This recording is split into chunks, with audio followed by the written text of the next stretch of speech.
start. You'll see it now. Hello and welcome to the first Spaghetti Junction podcast of 2024. My name is Bruce. My name is Gareth. And we talk about things. We just don't know where they're going to go. So your screen is frozen again. Oh dear. So we're going on this whole when we did our previous episode that would look pretty good. It was at another house. And now Yes. now Bruce is back. Can you do your whole thing of like moving? Sorry, guys, this is logistics. You know how I got you to try and switch your camera off and on? Yeah, I'll do it this time. Can you do that? And we'll see if the screen okay. And camera's off. On. Yep. Cameras. I'm back. Yeah, no, you're frozen. Oh shoot. Okay, you can still hear me. Well, you know what? Can we redo this because you can't be frozen the whole time? Okay. Let's try and do this again. Let me. There you go. He's back. All right, people. We're not going to stop and start. Just stay right there. Okay, people. That was a bit of behind the scenes stuff because it's just not working very well. And Bruce is waiting to get a better laptop. When he has a better laptop, then he won't have to use his phone. Yeah. So at the moment, my phone is better than my laptop. And that's scary, isn't it? So tomorrow I am seeing the Foo Fighters. I'm so jealous. I'm super stoked for. I don't know a lot of their songs. I'll be honest. So I've been playing like a lot of their music at cool. Yeah, just doing the research. I'm just doing the research on the songs, but the songs that I do know, probably my favorite is called There Goes My Hero. Yes. That's it. Yeah, that's an older one. Probably my favorite one. Awesome. When I saw them, when they came here to South Africa. Jeez, what year did they come? Oh my word, I can't even remember now. But it was a couple of years ago. Man alive, it was a 3-hour show with no encores. 3 hours. Damn. Dave Grohl ran out onto stage, and I think they started with All My Life. And he said after that song, we're gonna play until we can't play anymore. We're not gonna play any encores. We're not gonna do anything. We're gonna play for you until we can't play any more songs. That's literally what he said. And that's so cool. They literally he did and it's pretty cool because it was at FNB Stadium in Joburg. So it was the stage and then this really long like ego ramp out into the crowd. And a small stage at the end of that ego ramp. Yeah. And he's the most incredible frontman. The energy of that guy when he plays a show is ridiculous. The rest of the band are great. You're gonna see Josh Freeze live playing drums. Dude. I know. Flipping hell. I know. I'm actually very fortunate because the 3 upcoming shows, including Foo Fighters, are 3 incredible drummers with 3 different styles. So we have him with the Foo Fighters. Now you're going to know their names better than me, unfortunately. But the drummer for Pink he's also phenomenal. Yeah, it's Mark Schulman. Mark Schulman. There we go. So that's a different style. That's a pop style. And then we go into punk style, which is Travis Barker. So, I mean, it's a great 3 concerts, man. It really is. What you'll probably get when you go and see Pink is when she'll probably do an acoustic set, and Mark Schulman will get out from behind the drum kit and probably pick up his cello and come and sit there with them. He's a cello player as well. Damn. Yeah, he at least did that on the because I've got the Pink her Funhouse tour DVD. Yeah. And he comes out and plays cello as part of their acoustic set. Way too much talent for one person. He's ridiculous. The guy, and Mark Shulman can't stop smiling when he's on stage. He's like never not smiling. I have watched him before. Yeah, I know he's an amazing drummer. Yeah. Yeah, so your Foo Fighters concert is going to be great. I mean, geez, they've released I don't know how many albums since I saw them last. So yeah, multiple. Yeah, geez. So this is like more for me, more for me than the people. But I mean, we can just make it really, really fast. But what is the history behind who is this new drummer? Like, what bands has he been playing for, and how do they bring him into Foo Fighters? So Josh Freese is a very, very well-known session drummer. He's played with a lot of different artists. I know he's been a member of a couple of bands as well. I think he's but I can't remember off the top of my head. But he's played with so many. He's played with so many people as like a hired gun, as a studio musician, as a touring drummer. I think they are sort of testing the waters with him to see if he's going to be a full member. Okay, so he's basically around for this tour, basically. Yes, yeah, they needed. I mean, I think Dave Grohl did all the drumming on the album, and really? then but they need. Yeah, I mean, if Taylor's not around, Dave's going to do the drumming. That's crazy, yeah. So, which I'm not surprised about because Dave's so particular about the drums. Yeah. So yeah, they're going to see. They're just seeing if Josh is going to be a good fit, I think. And they needed to get out on tour. They needed to make the new album. They need to get out on the road. So agreed. We'll see. So, and then you'll probably get Dave getting behind the drum kit as well, which is amazing. So, and then before we run out of time, all right, guys, we are getting into the topic. One last thing quickly, because otherwise me and Bruce are going to be talking this for like 30 minutes. Like, but no one's watching. They're like, okay, that was 25 minutes in. I'll probably ask you more later on. But the guitarist who like does all the lead stuff and so forth, is that with Dave Grohl does that or another member? No, so that's the main sort of lead guitarist, if you like, is Chris Shiflett. Okay. And then the other guitarist is Pat Smear, who was with Dave Grohl in Nirvana. So I've seen, yeah. So they were both in Nirvana. So I've seen two of the members of my favorite band that got me started playing music live on stage. It's amazing. Oh, I lost my mind. Dude. Yeah, that's wicked. And the drummer of Nirvana literally got behind the drum kit and played, and I was like, get goosebumps just thinking about it. So, that's wicked, eh? That's wicked. Okay. Yeah. On that, where are we going, Bruce? We're talking about dating apps. Let's go. And what some people think is a complete dumpster fire that is online dating at the moment. It's got its good points. It's got its good points and its bad points. Yeah. And we have both had our history with them as well, which will make a very interesting conversation. Yeah. So we were both on Tinder and Bumble during December. That's scary. Yeah. I tend to because I didn't even think about it, and then because we both got new phones as well. It's like on the same day. You're like, ooh. At the same day, both different parts of the world. And so I was sitting around and was like, oh flip, I've got a new phone. I can fit dating apps on my phone again. So I went straight onto and downloaded both Tinder and Bumble, put the same profile up on both, and see what happens. I must say I do prefer Bumble to Tinder these days. If I was given the choice as to only having one, I would definitely go for Bumble. Okay, I don't know what your feelings are about that.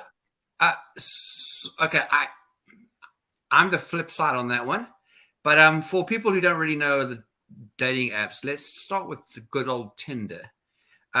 Tinder obviously has a what is the can't remember the word I'm looking for, but it basically has the view of many people that it's a hookup app, that it's really, you're there to go and find someone, and within the next night or so, you've met somebody, and bing bang, what a boom bang. Yes, yeah, the stigma. There's a stigma around That's Tinder. what I'm looking for. Yeah, is that Tinder is really, as in like, that's really what it is, and you'll find multiple profiles saying, not here for one night stands. I'm not a piece of meat. All that absolutely hilarious things. Which is which is really interesting, because if a girl says I'm not here for hookups, she's completely and absolutely 100% down for hookups, which is what I've noticed. Oh, really? Okay, no, because the ones which said that. But now, what's interesting between you and me is that we went on for different reasons. Yes. And then I ended up just giving up and going for either reason, whatever came first. Like, oh, whatever. Like, I'm done with trying to be a good person. No, I'm kidding. But no, it's a whole where do you think that stigma has come from about Tinder? Okay, and the second question is, do you think it's actually truthful? Does it actually come up to that standard, or that the lowest standard that people seem to have of it? Honestly, I do. I think that kind of thing can happen on any dating app. It doesn't really have to be Tinder. I think maybe because I think Tinder got the stigma because I think Tinder's probably the most well-known dating app. It's probably the most popular.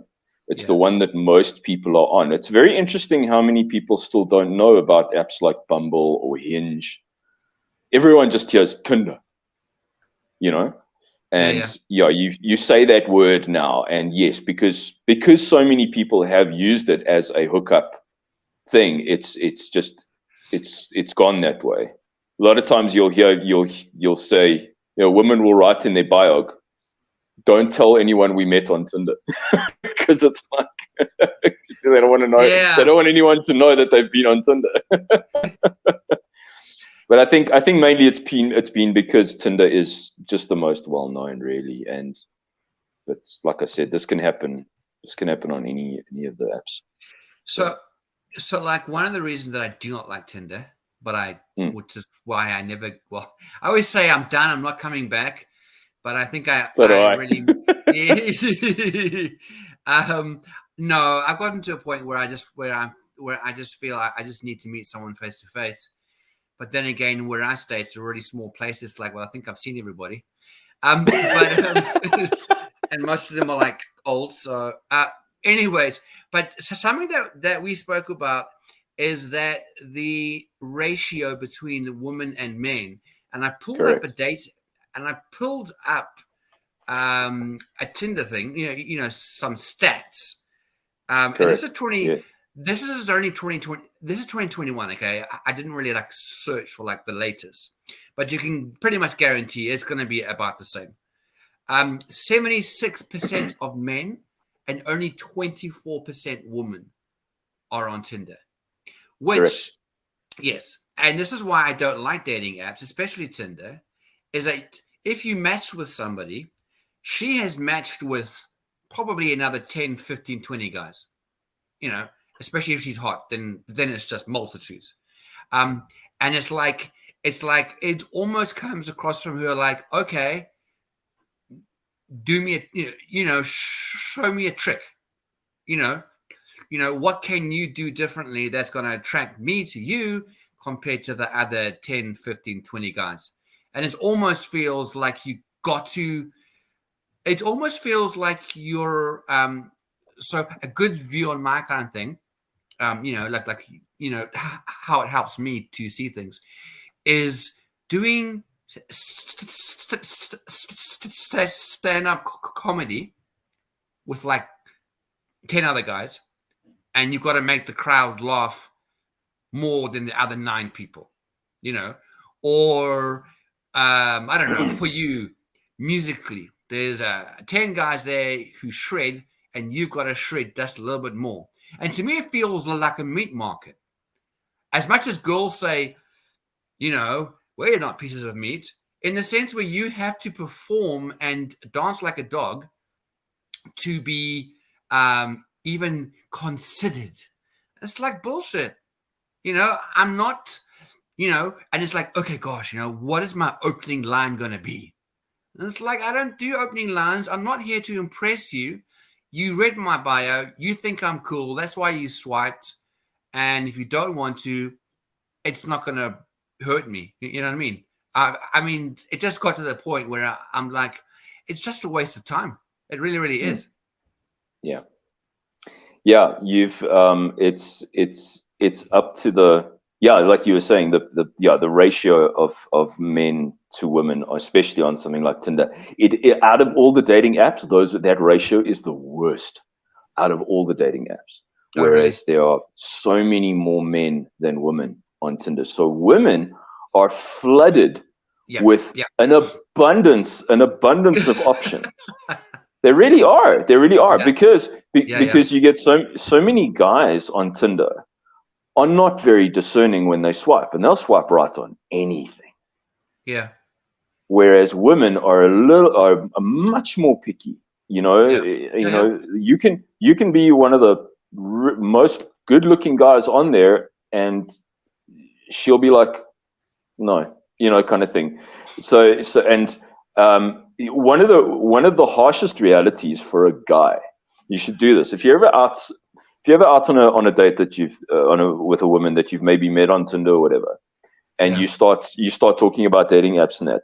See if you can get her to show you her match list on her Tinder app, bro.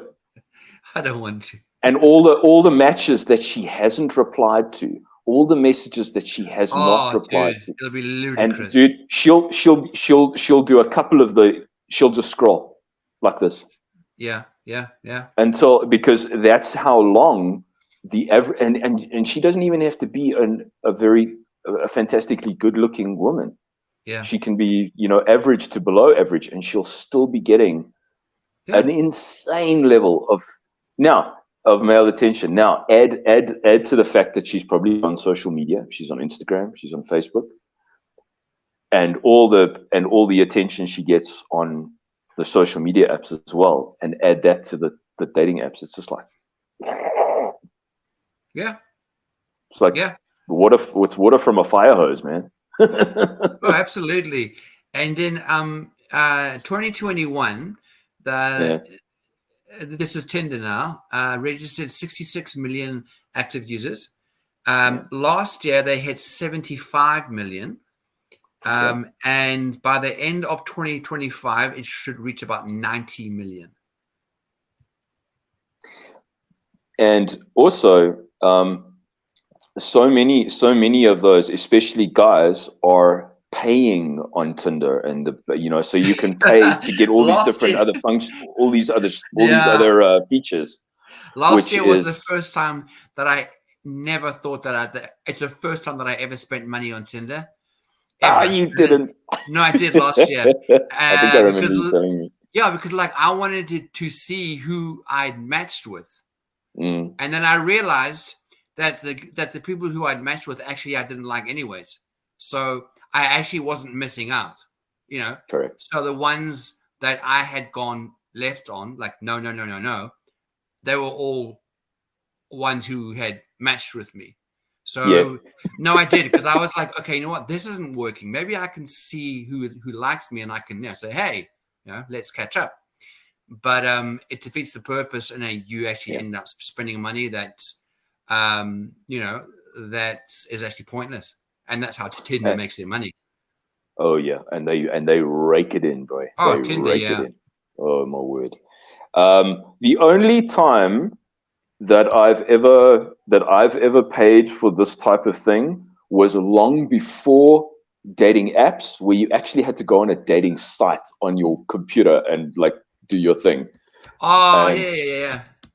That's when I first decided, okay, cool, I'm gonna put myself out there. I'm gonna do this thing, And so that was that was the only time. But once the dating apps came along, I'm like, I'm not paying for that shit. No, I saw who used to do that. In fact, I actually was on one or two of those sites. You know, Yeah. dude, I tried everywhere. A Christian dating site, and you would literally like have to send a message, you know, and then you like wait for like, you know, a day if someone's going to write you back, or, you know, and even before then, yeah, you would like literally send an email. Yeah. And now you can just swipe. Yeah. Here's something else interesting. Sorry, you go there. No, go. It's fine. All right. Look, no, you know what? Even the reality back then, even on those normal dating sites, the reality was very, very obvious there, because, once, you could just send messages unlimited. So it's not like the person had to like accept your like or whatever before you could start messaging. You could just find people as long as you had paid your premium. Yeah, it was you were open, and you could send messages. So, and even back then, the women would talk about how they would just be flooded, and they were like, "This is overwhelming. How can I get through all these messages?" And that's the sad thing for a lot of like a lot of guys, even decent guys who have got nothing but really good intentions, fall through the cracks a lot of the time, because these women are just so inundated with so many messages. Yeah. That they're like I said, it's like drinking water from a fire hose. Yeah. And they can't. So anyway, so you were gonna say something. We chatted about, like how, about Tinder pulling in money. So Yes. as of now, again, this is saying October 2021. So I need to actually find the stats, more stats. Because this is the first thing that basically, popped up from Google. So basically at the end of 2021, they were worth $42 billion. Jeez Louise. 42 billion was their net worth. Yes. So that just shows that many people are spending those extra bucks. I mean, even like little things like you can do like a like, okay, and you can choose not to like. And then there's this super like. Now, for people who don't know anything about this kind of stuff, a super like is, okay, a like is you swipe to the right, no, like I really like her. But now you see this girl like, wow, I really like this girl, and I wanna shoot my shot, man. You swipe up, and that's a super like. Now, you only get, I think, 3 or 4, and that's it. So you're sucked into this thing. Oh, super like. After the 4th time, I think it's only 4 times, if not 3. You then pop up to a page where you can pay for individual super likes. So every single super like, you pay a few dollars, or rands, and then you can probably buy like a bundle of super likes. And that's just one of the many, many things, where they kind of pull you in, like, did you know that if you do this, then your chances of getting seen are exponential, and only this amount, and you can pay to see the people who liked you. You can pay to send a message to the woman, even if you haven't matched. And $42 billion later, it shows, and I would imagine the majority of that money comes from guys. Definitely. Suckers. Definitely. Andrew Tate would be unhappy with everybody right now. Yeah. That's not top G behavior. That's not top G, boys. Where's your self-worth? Oh, by the way, it looks like he's going to be getting back all of his net worth stuff, all his cars and all that kind of stuff. It looks like it's getting to a point where this whole court thing is going to slowly fall away. I think. Yeah, I heard something just briefly from one of my other students yesterday. He said, yeah, it looks like both the brothers are getting all their stuff back. Charges have been dropped. Everything. Yeah, exactly.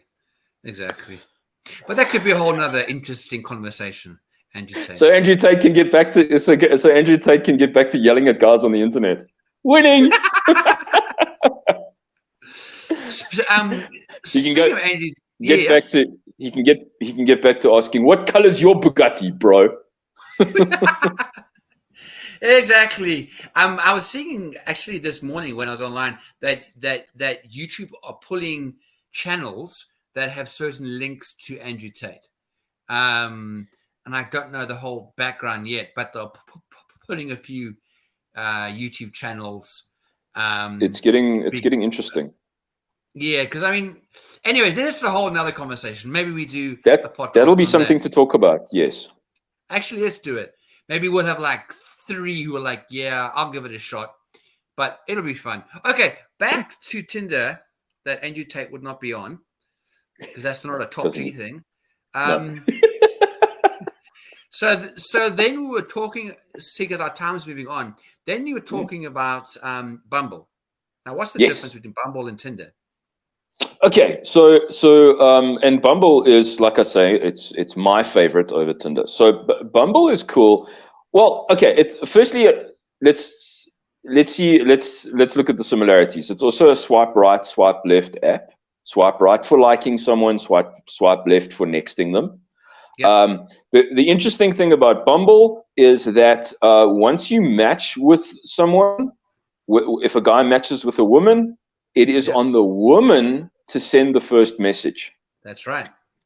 Not the guy. So, and she has 24 hours to do so, and then the app automatically unmatches you, and you, as the guy, being desperate, can then extend it.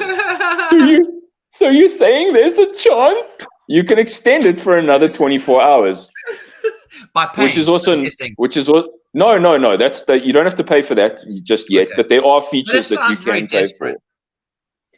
Yeah, very, very much not top G behavior. Anyway. Top G. Anyway, so what I like, okay, so here's a couple of things that I really like about Bumble. Yeah. I've definitely seen a higher quality of women on Bumble as opposed to Tinder. That actually is very true. Whereas, and what Bumble reveals though is how little game women have when it comes to approaching guys. Yeah. Because I don't know if you've noticed how many women complain about when guys send them messages. Yeah. Why don't send me one word. Don't say hey. Don't say how are you. Send me a proper message. All of these complaints, right? What are the messages that you get as a guy on Bumble? Hey, how are you? How you doing? Little emoji. Hi. Like girls have got zero game. That's why girls don't approach guys in real life, because they can't take rejection. Anyway, so what? Okay. That is a top G statement right there. Girls are scared of guys, hey? Oh no, that's why it's always on the guys to make the first move. No. Let's move on. So what I really like is if a girl sends them their first message and she stands out to me, she actually uses my name. She actually goes, "Hi Bruce, how are you doing today?" She actually personalizes the message, which I feel, wow, okay, she actually made the effort to see what my name was, which is great. Yeah. And the other thing that I really like about Bumble is you can immediately send voice notes. Okay. So I will always do that. Once a woman messages me, I will always send a voice note right back. So she can hear exactly how she because I prefer voice notes anyway, and plus I've gotten a lot of I get a lot of compliments about my voice anyway. It's something that women respond to. So and then it does really personalize the message a little bit more. Yeah. It's like, and it's also like if I'm on Tinder and we get to the point where we've exchanged phone numbers, I will send her a voice note. I will send her a voice note on WhatsApp. and it definitely helps. Yeah. I hate thing when I'm doing that. I much prefer making things personal, and then I can hear how. And then the thing is, I tell her, listen, send me a voice note. It'd be great to hear what you sound like. And all the women are like, yeah, sure. Some women are like a little not really comfortable. Like, here's the voice note, but I'm not really comfortable doing voice notes, which is fine. But at least you get that initial sound, and then you can, you can ascertain a lot about a person from their voice. So that's what I like to do. Fair enough. So I'm pulling up some stats on Bumble now. Yeah. So making a lot less. So they made in 2022, they made 903 million. And that's so rookie it shows numbers, man. But they said it's one of the most profitable dating apps. And the number of people they say making in-app purchases, is about 2.3 million people did some form of but interesting enough, that was only 5% of all users. Wow. So dating apps are really all about money. And they have, and like how desperate people, not desperate, but in a sense of it's all geared towards money, as all businesses are. But if you want to make money, then if you bought shares into a dating app, they're almost like, oh, please, it's not going to work. You'll be worth a crap load of money now. Yeah. But dating apps, it is not in a dating app's best interest to get you a relationship or get you married, because then you leave the dating app and you don't give them money. Correct. It is not in. They don't give a good goddamn about your flipping relationships, bro. Damn. They don't. They're all. So it's all about money, and they play on people on the natural human desire for connection with other people. Yeah. But what unfortunately, the one thing that dating apps are, especially for guys, is almost like a buffer against real world rejection.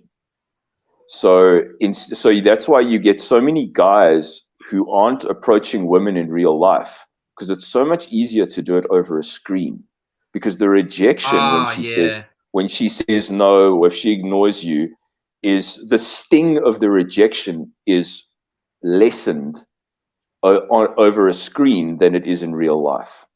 Yeah. And you know what? When talking about dating apps, people, there's a particular app that not many people talk about that is probably one of the most popular dating apps at the moment, and that is actually Instagram. Instagram is used. Instagram. Yeah, and especially now, because you can link your Instagram to your Tinder or Bumble account. Yeah. You can go. Yeah. So the problem, and the thing is, with so many women, especially overseas or whatever, putting so much emphasis on Instagram, they will go and look at a guy's Instagram, and they will get a very good sense of whether they want to keep talking to this guy once they see his Instagram content. And there are guys selling courses about how to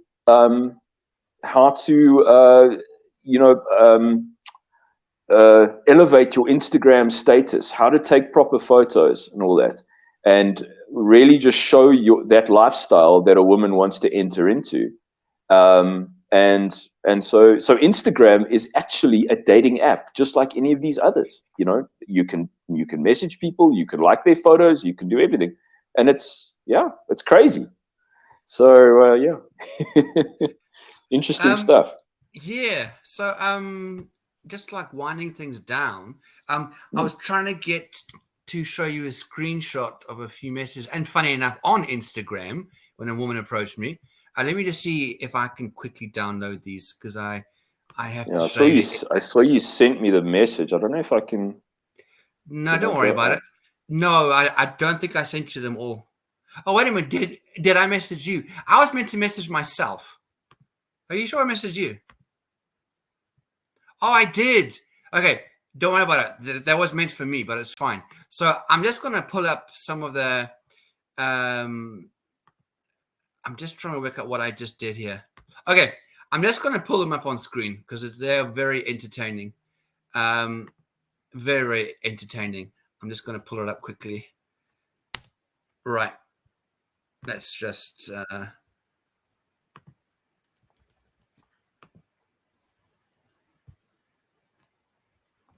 Okay. Let's just try and. Are you still there?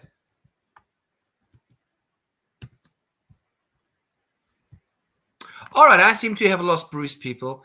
There's Bruce. He's back. Hold on, people. Where'd you go? I'm so sorry, man. I tried something. I pressed a button and you lost me. That was my fault. I'm so sorry. Okay, don't worry.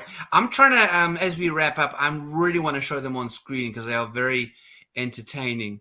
So hold on. Give me a shot here. We could so seriously do a part 2 of this. I've got so much more to talk about.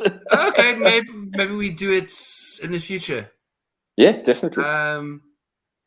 There's so much more to cover that we didn't actually cover, which is great. I'm just trying to now pull up this on screen because it'll make it very entertaining. I'm just trying to pull each one individually up and see if I can share those screens.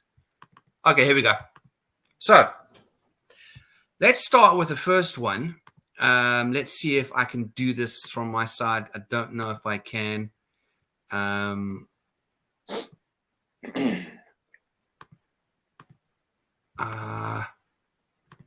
Here we go. All right.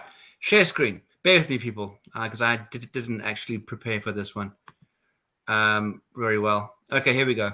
I think this is one of them. And you know what? It might be back to front. Oh, here we go. Okay. Right. So here we go. If you can see it, I'm going to pull it into full screen. Cool. I don't know if you can read it or not, but don't worry if you can't. It's a little small on my screen, but okay, don't worry about it. So basically, it is very small. So I apologize profusely as I just have now lost us. Okay, so I got this message from somebody on Instagram who had followed me, so I liked her back. I mean, just because she's very pretty. So she says, "Hello." I say, "Hey." She says, "How you doing?" Funny enough. And I said, "Just waking up." LOL. She says, "Oh, good. Where are you from?" "New Zealand." "Oh, really? Where in New Zealand?" "Christchurch," because I'm not telling you exactly where the hell I am, because I don't know who the freak she is. So we'll stop staring that one. And then, you know what? It's going to take forever. I'll just read out the rest of it.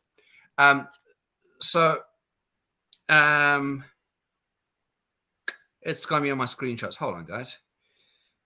No, actually, it'll be on my Instagram. Funny enough, how we're talking about, dating and Instagram and all that kind of stuff as we wrap up. There you go. Let me read you this conversation with this girl called Loveth Young. Like, first of all, that should be a red flag. Loveth. I loveth the Youngs. Dodgy person. So, okay. So we'll start again. We did, "Hello. Hey, how are you doing?" "I'm just waking up." "Oh, good. Where are you from?" "New Zealand." "Oh, really? Where in New Zealand?" I'm just going to add a little bit of soprano to the voice. Yeah, of course. Christchurch. Where are you from?" "Oh, good. I live in Waipara." And am I right in saying this is not really you?" "No, you're wrong." LOL. Crying, laughing face. "Why did you say that?" "You're a bit too hot to be chatting here. Plus, your spelling in English is not great." "Definitely not you." Catfish with the picture of a fish. LOL. "I'm just bored home and looking for chat with and see where it goes." Definitely not you. "I believe you will." I'm saying it word for word. "I believe you will still be wondering while I'm here." Steal, STEAL. I said, "Your English," laugh out loud, "terrible." This is fun. "Don't judge me with my English. I grew up in Turkish." And I said, and no, I'm not sending you money. Turkey, you dumb. Do I ask you for money, WTF? You will. Ah, that's bullshit. If you can't even spell the name of the country you were born, dumb, go scam someone else. LOL. You're a poor and greediness man. In fact, sorry, it goes, LOL. You're a poor and greediness man. Ha ha ha. I blocked that person. Oh, jeez.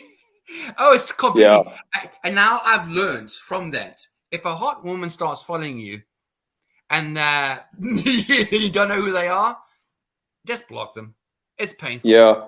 What I get, like just after my last Instagram post. Sorry, if you don't know them at all, you know, as they're not your friend or friends of friends. And also a giveaway is going on like how many posts they've made. And if there's one that's showing part of their natural assets, so to speak, it's obvious. I'm getting quite a few of those friend requests on Facebook at the moment. Just like just delete and block them. Yeah, they're not gonna. They just no, because most of them were probably brought up in Turkish. I'm guessing.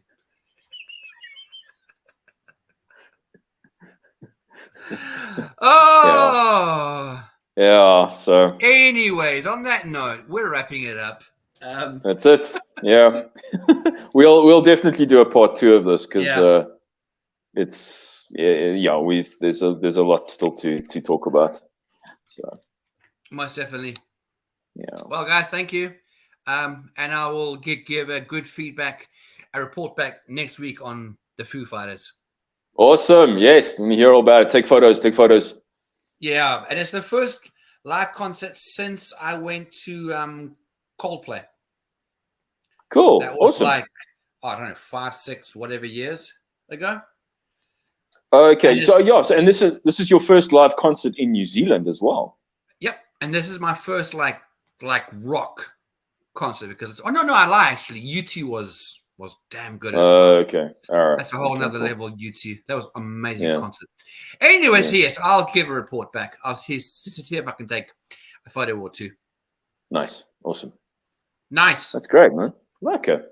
Oh, the one last thing with the concerts and stuff here or shows, you're allowed to bring in an empty water bottle or a water bottle, you know, like from a shop, because it's a whole rule. I'm sure it's everywhere, but like, you know, here they have to have water fountains and water available, which Excellent. is why you can bring in a bottle. Yeah. Brilliant. Anyways, that's cool. Huh? That's the same thing. Okay. Good stuff. Good. Okay. Smashing. Lovely. This has been the Spaghetti Junction podcast. Right at the end of the freaking podcast, you're so clear. Your picture is so clear. What is going on? Well, like, comment, subscribe, share, do all that good stuff. Tell us about your online dating nightmares or successes or spicy stories. And I'd love to do a part 2 sometime. So we'll do that. I'm sure we will. Definitely. All right, guys. We'll catch you in the next one. See you guys later. See you. Bye.